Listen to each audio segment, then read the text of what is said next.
Hyperion from Austin, Texas asks, whatever happened to Christopher Marlowe?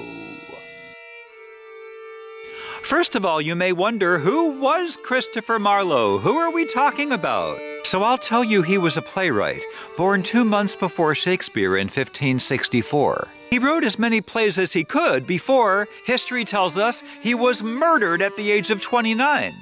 His plays are still produced today. Beyond that, there are many surprising theories. He may have been a spy for Queen Elizabeth's government. That's Elizabeth I.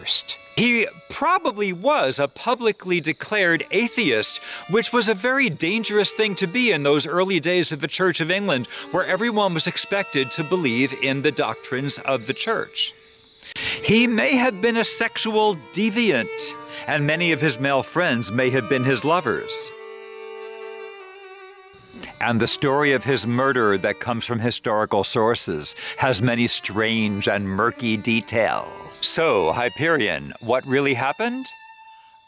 You might be asking the wrong wizard. You know, some people say I live backwards in time, which means that I'd be better asking questions about the future than answering questions about the past.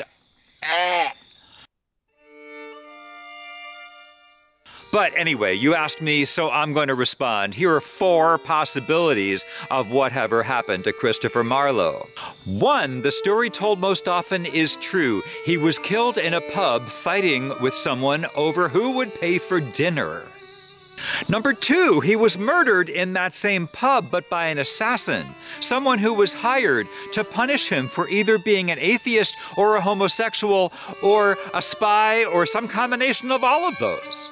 Number 3, he was not killed, but went into hiding and re-emerged as William Shakespeare. Look at the similarity between their portraits. Ros Barber is a Shakespeare and Marlowe expert, and her argument for this theory is very strong. To quote her, at the time of his supposed death, Marlowe was out on bail, facing charges that almost certainly would have ended in his execution.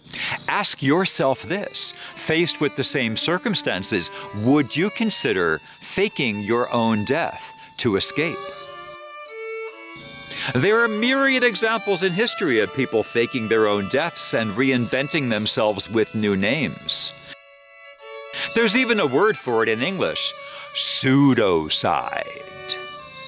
But number 4, there's a theory that Marlowe is immortal and is still alive today. And you know, I think I saw him last week selling perfume in Macy's. We had a great conversation about his incredibly homoerotic play, Edward II, written in 1593. You expected Merlin to give a definitive answer. I haven't really done much of that since the day when Arthur and Excalibur could back me up.